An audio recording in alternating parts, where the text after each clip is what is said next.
Il nous a été demandé de parler des 7 éléments qui empêchent l'épanouissement d'un couple. Je dis les couples sont bénis et les célibataires sont gravement bénis. Parce que vous, au moins, avant d'entrer, vous allez faire un choix intelligent. Vous allez faire un choix rempli d'onction. Vous n'allez pas pleurer comme certains. Alors je dis, tu es célibataire, tu es gravement béni. Le couple, selon Genèse 1,28, le couple, selon Genèse 1,28, se doit d'être fécond dans tous les domaines. Et leur foyer doit vivre dans la domination et dans le règne. Que quelqu'un me dise domination. Dans la domination et dans le règne. Afin de s'épanouir et d'accomplir la volonté de Dieu sur terre. On ne se marie pas que pour faire des enfants. On ne se marie pas que pour être amoureux ou amoureuse. On se marie pour accomplir sa destinée sur terre. Votre couple doit accomplir sa destinée sur terre. Mais pour cela, il faudrait un certain épanouissement. Quand il n'y a pas d'épanouissement, il n'y a pas de paix, on ne peut pas accomplir la volonté de Dieu. Et pour cet accomplissement, il faut dominer et régner. Que quelqu'un me dise dominer et régner. Il faut d'abord dominer sur les choses qui se sont décidées de vous combattre. Il faut commencer par dominer sur les choses qui se sont décidées de vous combattre. Vous devez savoir qu'au moment où vous décidez de vous marier, il y a des choses spirituelles qui s'engagent pour vous combattre. Afin de vous voir échouer, vous devez dominer sur ces choses. Et il faut aussi régner. Vous devez régner dans le domaine de votre prédilection. Vous n'êtes pas appelé seulement à être ensemble. Vous êtes appelé à réussir ensemble. Ça tombe sur toi. Vous n'êtes pas appelé seulement à porter des uniformes ensemble. Laisse-moi d'ailleurs te dire une chose. Si vous portez des uniformes ensemble et que vous ne réussissez pas ensemble, déchirez vos uniformes. Il ne s'agit pas de porter des uniformes en pagne ensemble, de vous pavaner à gauche, à droite. Avant de porter des uniformes qui montrent que vous êtes mari et femme, réussissez ensemble. Et il faut donc régner sur le territoire ou dans le domaine de votre prédilection. Par la grâce de Dieu, toi qui vas finir ce séminaire, tu vivras cela. Et donc, il y a des choses, comme on l'a dit, il y a des éléments, il y a plus de 7 éléments. Mais nous pouvons les comprimer en 7. Il y a des éléments qui sont comme les venins du serpent. Quand ces éléments commencent à se manifester dans votre couple marié, vous êtes au début de la chute. C'est le début du déclin. Et le diable va s'organiser pour vous terminer. Ça ne t'arrivera pas au nom de Jésus. La première chose, je veux parler de la première chose aujourd'hui. Et par la grâce de Dieu, on va évoluer les jours qui vont venir. La première chose, ou le premier élément, qui empêche l'épanouissement du mariage, c'est la conviction d'avoir épousé la mauvaise personne. La conviction d'avoir épousé la mauvaise personne. Dans les fiançailles, on est sûr de tout. On est sûr que c'est l'homme qu'il faut épouser. On est sûr que c'est la femme de la vie. On est sûr de tout. On est même sûr des choses pour lesquelles on ne peut pas être sûr. On est sûr qu'on saura bien éduquer les enfants alors qu'il n'y a aucune garantie. Dans les fiançailles, on est sûr de tout. Et même au-delà. Mais dans le mariage, il peut arriver qu'à cause des problèmes qu'on rencontre ensemble, à cause de l'incompatibilité caractérielle, par exemple, à cause du manque de communication, l'incapacité de communiquer, à cause des problèmes qu'on n'arrive pas à résoudre ensemble, il peut arriver, malheureusement, que l'un des conjoints commence à croire et devient même convaincu que la personne qu'il a épousée n'est pas la bonne personne. Et ça, c'est le mal qui a commencé. Lorsqu'on commence à croire ou on commence à se poser des questions sur la personne qu'on a épousée, est-ce que c'était la bonne personne? La conviction est une certitude fondée sur des preuves évidentes. Lorsqu'on dit qu'on est convaincu, c'est parce qu'on croit avoir des preuves. Et parmi ces preuves, pour celui qui est convaincu, c'est justement cette incompatibilité. Parmi les preuves, il y a justement cette incapacité de parler, cette incapacité d'avancer ensemble, cette incapacité de se comprendre.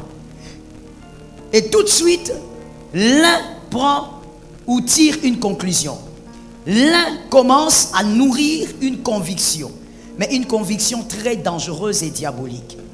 Que celui-ci n'est pas l'homme que je devais épouser. J'ai épousé la mauvaise personne. Ce n'est pas la femme que je devais épouser. J'ai épousé la mauvaise personne. Et là, c'est le début d'un déséquilibre. Que Dieu te délivre. Prenons Genèse 29, 21 à 25. Genèse 29, 21 à 25.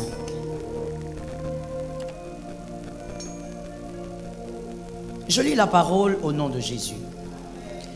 Ensuite, Jacob dit à Laban, donne-moi ma femme, car mon temps est accompli, et j'irai vers elle. Laban réunit tous les gens du lieu et fit un festin. Le soir, il prit Léa, que quelqu'un me dise Léa, sa fille, et l'amena vers Jacob, qui s'approcha d'elle. Et Laban donna pour servante à Léa sa fille Zilpa, sa servante. Le lendemain matin, voilà que c'était Léa. Alors Jacob dit à Laban, qu'est-ce que tu m'as fait? N'est-ce pas pour Rachel que j'ai servi chez toi? Pourquoi m'as-tu trompé? Amen. À partir de ce moment-là, Jacob commence à se tourmenter. Il constate qu'on lui a donné Léa à la place de Rachel. Et donc, Léa est une erreur. Jacob commence à se plaindre auprès de son oncle qui est en même temps devenu son beau-père. Il réclame Rachel. La Bible dit que Laban lui dit, ok, reste avec elle pendant la semaine, termine la semaine. Et ensuite je te donne Rachel et tu travailleras encore 7 ans. Lorsque vous lisez l'histoire de Jacob, de Léa et de Rachel, vous allez constater en bon lecteur de la Bible qu'il n'y a pas de verset qui révèle que Jacob a eu une histoire avec Léa. Il n'y a pas de verset qui parle de Jacob avec un événement particulier avec Léa. Il n'y a pas d'histoire. C'est comme si Léa était dans un mariage où elle était inexistante. C'est comme si Léa était venue simplement aider sa sœur à entrer dans un mariage. En dehors des enfants que Léa a pu faire, Jacob n'a rien bâti avec Léa. Que quelqu'un me dise Léa. Pourquoi Jacob n'a rien bâti? Parce que Jacob était convaincu que Léa était une erreur. Lorsqu'on est convaincu que son foyer ressemble à Léa, on ne bâtit rien avec Léa. Même si de Léa sortent des bonnes choses, on ne voit plus. Est-ce que quelqu'un m'entend? Rachel est la belle femme. Ce n'est pas d'elle qu'est sortie la royauté. Je parle à quelqu'un où je laisse. Je vais dans les profondeurs où je laisse. D'accord. Ce n'est pas de Rachel, la belle femme. Même la Bible dit qu'elle était belle. Voilà pourquoi mon frère, Dieu n'est pas contre la beauté. Il faut être beau. Donne-moi un amen. Il faut être belle. Il faut être propre. Il ne faut pas nous amener des odeurs de bouc ici. Oh non, c'est parce que je suis une femme spirituelle. Sois femme spirituelle et sois belle. Sois femme spirituelle et sois capable de sentir bon. Femme spirituelle, sois capable de bien marcher. Ne marche pas façon. Comme quelqu'un qui a raté quelque chose dans la naissance. Sois un homme spirituel qui rabababa, mais tu es beau. Tu te coiffes bien. Tu sens bon. Donne-moi un amen. La spiritualité n'est pas contre la beauté, mon frère. C'est comme ça que Dieu, même dans la parole, quand un homme était beau comme David, il disait, il était beau. Et de Rachel, on dit, Rachel, on dit même, elle était belle de visage et belle de taille. La Bible parle même du corps. Oh non, moi je vais épouser seulement une fille là, qui est tout le temps à la montagne, tout le temps dans les retraites. qui a abandonné ses cheveux comme Samson parce que c'est pour avoir l'onction dans le foyer. Mon frère, il faut laisser ça. Une femme doit être belle de visage. Elle doit avoir aussi un corps correct. Est-ce que quelqu'un m'entend bien? La Bible tient compte de ça. Mais regardez, Louis Jacob veut Rachel parce qu'elle est belle, mon frère. Qui veut ici une vilaine femme? Tout le monde aime les belles choses. Jacob veut Rachel. Mais Rachel n'a pas d'enfant. Par contre, Léa, la personne que Jacob considère comme une erreur, elle arrive à avoir Ruben. Elle arrive à avoir Judas. Le bâton de commandement, la royauté. Mais Jacob ne voit pas. Pourquoi il ne voit pas? Parce que pour lui, il est convaincu que Léa est une erreur. Je vais encore avancer dans les profondeurs pour les hommes prophétiques. Lorsque Léa engendre Judas, elle ne s'arrête pas là. Que quelqu'un me dise, elle ne s'arrête pas là. Elle va même engendrer Lévi. Lévi sort de Léa. Celui qui récolte les dîmes.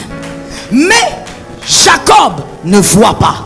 Mon frère, si tu es convaincu que ta femme n'est pas la femme que tu devais épouser, même si les bonnes choses commencent à se manifester, si tu es convaincu que ton mari est une erreur, même s'il commence à faire des efforts, venir à l'église, il fait des efforts avec toi, tu ne verras jamais le bon. Parce que tes pensées ont déjà été transformées par ce que tu penses.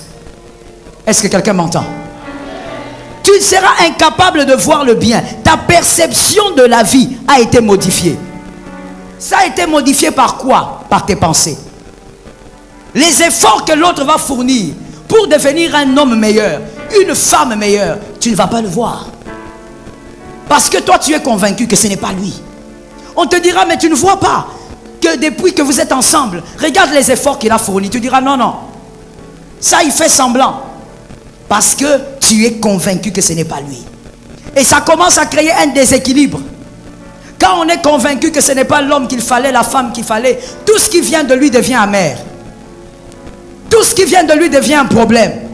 Même ce que les autres femmes font, toi, monsieur, tu vas te dire, ma femme est mauvaise. Non, mon frère, ce que ta femme fait là, même les autres femmes aussi le font.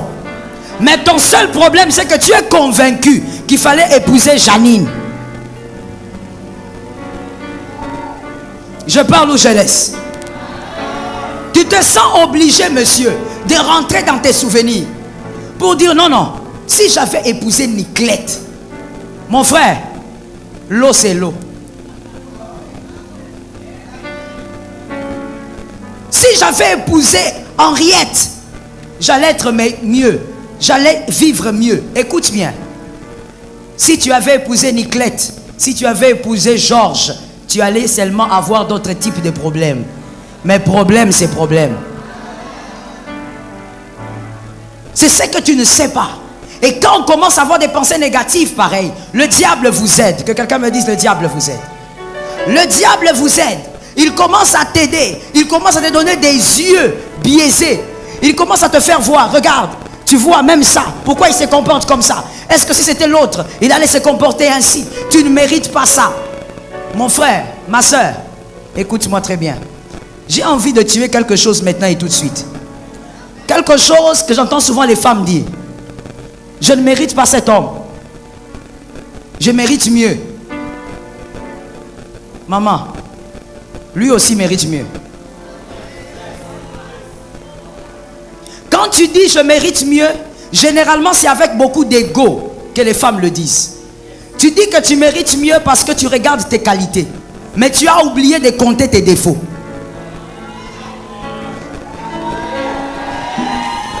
Tu regardes tes qualités. Et même chez les hommes, quand tu dis cette femme, vraiment, elle ne me mérite pas. Cette femme, c'est une erreur. C'est parce que tu ne vois que tes qualités. Mais as-tu déjà commencé à faire la liste de tes défauts? Lorsque tu feras la liste de tes défauts, tu deviendras humble. Et tu te rendras compte que toi aussi, les gens doivent faire des efforts pour vivre avec toi. Laisse-moi d'ailleurs l'imposer maintenant dans la tête de quelqu'un. Que quelqu'un lève sa main droite et dise, on doit faire des efforts pour vivre avec moi. Oui. Arrête de croire que toi, si on t'a trouvé, c'est fini. Tu n'es pas l'ange Gabriel. Tu n'es pas l'ange Michel. Tu as tellement de défauts que la femme qui a accepté de vivre avec toi, l'homme qui a accepté de vivre avec toi, il est aussi en train de réaliser un sacrifice. Est-ce que quelqu'un m'entend bien? Vous savez, quand vous formatez votre tête de cette manière, même dans le foyer, vous allez banaliser certaines disputes. Vous allez banaliser certains problèmes. Est-ce que quelqu'un m'entend bien? Vous n'allez pas amplifier les choses. Le problème s'accroît lorsqu'on pense que on a épousé la mauvaise personne. Écoute-moi très bien. Le problème, ce n'est pas la personne. Parce que comme je l'ai dit en amont, lorsque vous pensez que vous avez épousé la mauvaise personne, c'est peut-être à cause des problèmes que vous rencontrez dans le foyer. Le manque de communication et autres. Mais le problème, ce n'est pas la personne. Le problème est dans la personne. Et il faut résoudre le problème qui est en lui. Il faut apprendre à dissocier la personne du problème. Qui a capté? Il faut apprendre à dissocier dans un foyer le problème qui émane d'une personne et la personne. Je donne un exemple. Cette femme est arrogante. Je ne la supporte pas. Ça, c'est un homme qui parle. Le problème, ce n'est pas la femme. Le problème, c'est l'arrogance. On traite l'arrogance. On aime la personne. Est-ce que quelqu'un m'entend? Il y a des couples qui se sont disloqués. Il y a des mariages qui se sont brisés. Parce qu'on n'a pas été capable de faire la part des choses. Le problème, je reprends, ce n'est pas la personne. Mais le problème, c'est la chose qui émane de la personne. Qui doit être soit modifiée ou encore éradiquée. Est-ce que quelqu'un m'entend? Je donne un exemple.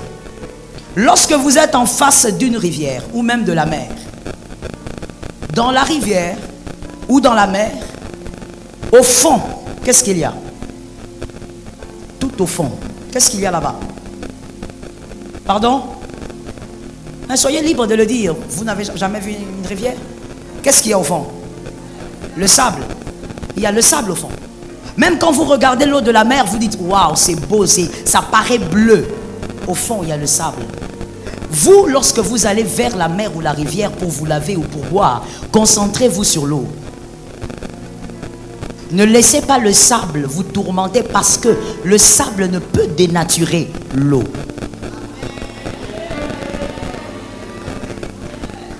Qui a compris ça? Malgré la présence du sable, l'eau là reste pure. Vous comprenez? Malgré la présence du sable, l'eau, si vous voulez la boire dans une rivière, vous allez la boire. Si vous voulez vous laver dans la mer, vous allez vous laver. Ce n'est pas le sable qui est au fond qui va dénaturer l'eau. C'est la même chose avec votre conjoint. Il y a un mal en lui, traitez le mal. Le problème, c'est le mal. Le problème, ce n'est pas lui. Qui capte et qui ne capte pas? J'ai l'impression qu'il y a des gens qui sont restés un peu loin. Qui capte et qui ne capte pas? Est-ce que quelqu'un me capte? Dans le couple, parmi les premières choses qui vont vous aider à ne pas arriver à ce premier point, c'est lorsqu'il y a des problèmes, peu importe la nature. Commencez d'abord par vous convaincre vous-même que le problème, c'est la chose qui vous dérange et non votre conjoint. Le problème, c'est l'impolitesse de votre femme et non elle-même. Le problème, c'est peut-être l'adultère de votre mari et non lui-même. Commencez par trouver des solutions pour modifier ou extirper le mal, mais votre conjoint n'a pas de problème. Est-ce que quelqu'un m'entend? Lorsque vous êtes armé de ce genre de pensée, il est difficile au diable de venir pénétrer dans votre couple pour vous détruire. Vous vous direz toujours, mon conjoint a ses mauvais côtés, mais il a aussi ses bons côtés. Vous vous direz toujours, ce qui ne quitte pas de lui aujourd'hui pourra quitter demain. Je n'ai pas entendu. D'ailleurs, laisse-moi t'expliquer ces étapes de la vie. Est-ce que si je vais là-bas, tu vas me voir? Tu me vois? Laisse-moi t'expliquer ces étapes. J'ai besoin de l'espace. Laisse-moi t'expliquer ces étapes de la vie. Dans le couple, il y a des choses quand vous vous mariez qui doivent partir parce que ça dérange. En causant, en priant, en négociant, ça doit partir parce que ça dérange votre couple. Qui a dit amen? Mais là, il y a aussi une deuxième étape. Que quelqu'un me dise deuxième étape. Il y a des choses que vous constatez dès la première année, deuxième année de mariage, mais ces choses ne partiront qu'après 20 ans, qu'après 15 ans. Parce qu'il y a des choses qui ne partent qu'avec la maturité. Il faudrait donc subir une certaine maturation. Sans la maturation, ça ne partira pas, mon frère. Mais quand on est jeune et qu'on ignore, on est un nouveau marié, on pense que tout doit partir tout de suite. Tout ce qui me déplaît chez cette fille doit partir. Tout ce qui me déplaît chez cet homme doit partir. Il y a des choses que vous constatez après 3 ans de mariage, mais qui vont partir lorsque la maturité va arriver à un autre degré. Ça tombe sur ton foyer, toi qui as compris. Maintenant, je vais quand même vers le troisième étape. Parce que je vous ai dit qu'il y a 3 étapes. Le troisième, c'est que il y a des choses aussi qui ne partiront jamais. Ça restera. Il y a des défauts. J'ai dit défauts. Il y a un marié qui a envie maintenant de fuir. Hein? Tu ne fuiras pas ton mariage. Tu es là, tu es collé, cimenté. Tu resteras là. Il y a des choses qui ne partiront pas. Jusqu'à votre mort, maman, tu vas parler jusqu'à te fatiguer. Mais si tu as de la maturité à un certain âge, dans ton mariage, tu vas comprendre que ça, il ne faut plus en parler. Ça là, ça va rester là. Le jour où ça part, ça part. Si ça ne part pas, ça ne part pas.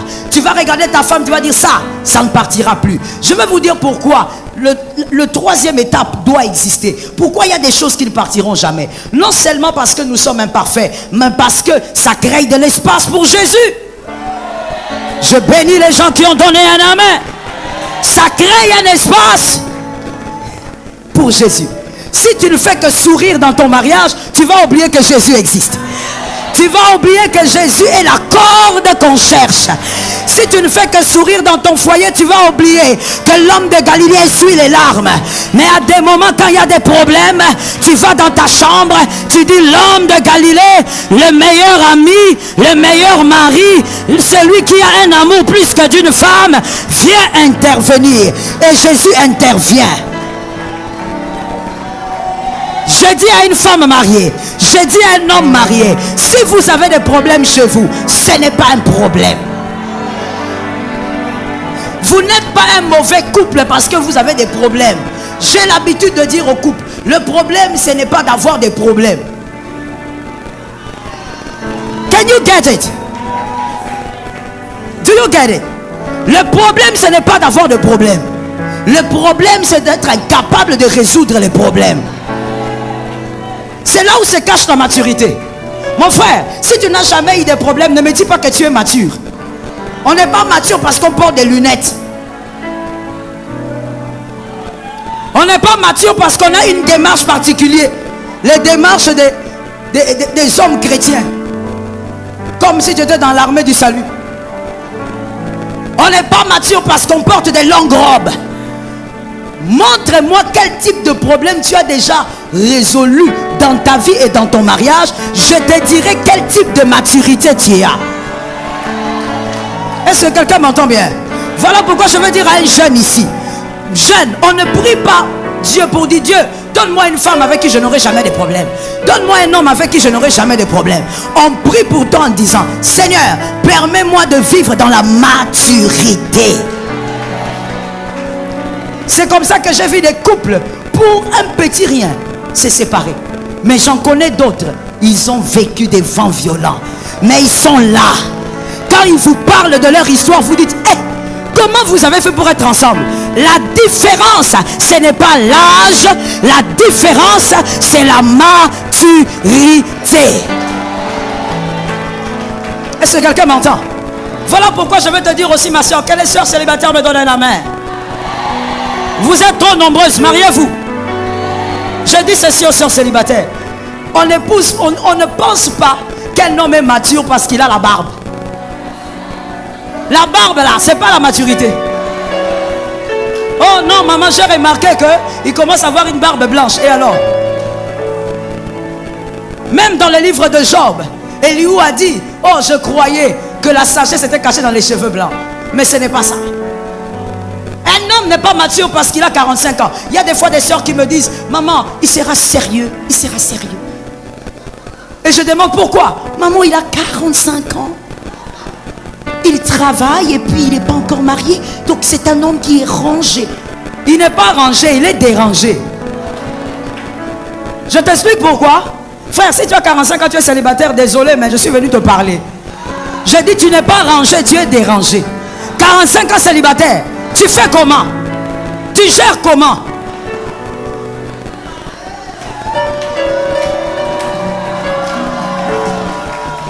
Comment tu fais? Hein? Les vents violents de la nuit là, toi tu fais quoi? Frère, pourquoi te faire souffrir comme ça? Et vous écouterez même un autre frère dire, non, c'est parce que je cherche la bonne. Tu la cherches où? Jusqu'à 45 ans. Ah, je vais te choquer. Si tu n'as pas trouvé la femme jusqu'à 45 ans, c'est pas à 45 que tu vas tomber sur une bonne. Parce que tu as été incapable de localiser une bonne personne toutes ces années-là. Sois délivré, mon frère. Que le frère me donne un amen. Sois délivré. Frère, tu dois être capable de faire la différence entre ce qui vous dérange et ton mari, ta femme. Ce qui vous dérange, c'est ce qu'il manifeste, ce qui est en lui. Trouvez des solutions pour ce qui vous dérange. Mais jamais ne pensez que le problème c'est votre mari. Jamais ne croire que le problème c'est votre femme. Oh mon Dieu. Jacob était tellement ivre de Rachel. Il était tellement certain que Léa était une erreur, que Jacob n'avait même pas vu toutes les manigances de Rachel. Je veux te dire une chose. Si tu lis bien la Bible, tu verras que Rachel n'avait pas autant d'amour que Léa pour Jacob. Rachel était capable de changer de tour de nuit à cause des mandragores. Elle dit, donne-moi les mandragores. Léa lui dit, non, tu m'as pris un mari. Maintenant, tu veux me prendre le mandragore que mon fils a cueilli. Et Rachel qui dit, on ne lui a même pas demandé, elle-même. Elle dit, écoute Léa, aujourd'hui, Jacob devait dormir chez moi, non? Il va dormir chez toi. Donne-moi les mandragores. Une femme capable de changer le tour de lit à cause des mandragores. Pour un rien. Elle pouvait lâcher Jacob. Mais Jacob ne le voyait pas. Pourquoi? Focaliser sur une chose. Ce n'est pas la bonne personne. Je dis à un couple, c'est la bonne personne. Mais il y a des choses qu'il faut régler. Est-ce que quelqu'un m'entend bien? Je veux même te dire une chose que tu dois retenir pour la vie. Enseigne-le à tes enfants si c'est possible. Lorsqu'on arrive à régler des problèmes avec son mari, avec sa femme, dans la maturité, dans le calme, pas comme Hulk Hogan ou bien... Ça, c'est pas régler des problèmes. Quand tu commences à bastonner ta femme comme ça, c'est pas régler le problème. Est-ce que je peux parler? Je peux parler? Bon, maintenant, c'est pas à toi que je demande à ceux qui m'ont invité, parce que si on me chasse ici, ce n'est pas toi. Hein? Je demande maintenant à ceux qui m'ont invité. Est-ce que je peux choquer? Merci. Surtout, maman a dit choquer. Tu es foutu. Je t'ai dit, écoute. Toi, pour que ta femme t'écoute, tu dois lever la main. Tu dois battre ta femme. Le gorille ne bat pas la femelle. Le gorille ne lève pas la main sur la femelle pour la cogner. Lorsque la femelle essaye de résister, le gorille, le mâle, il s'éloigne. Un animal sait qu'on ne touche pas la femelle. Toi, maintenant, tu es quelle race?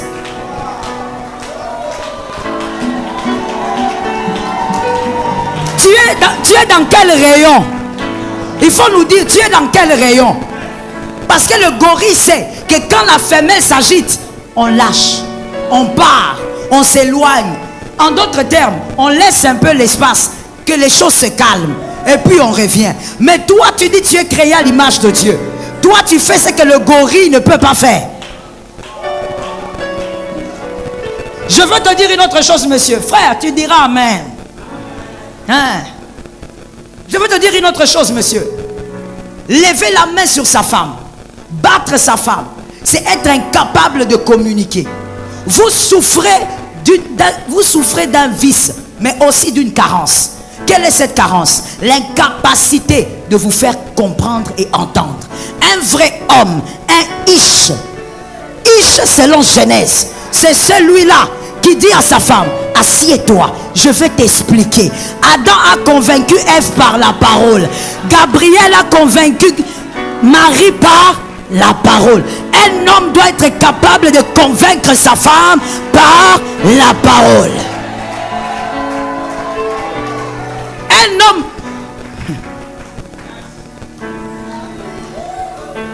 Un homme qui ne sait pas parler, il a raté d'être un homme. Tu as raté. On a dit que je te choque. Non, on a déjà dit. Tu as raté d'être un homme. Tu portes les pantalons, tu te balades, tu as la barbe, mais tu es quelque chose d'autre.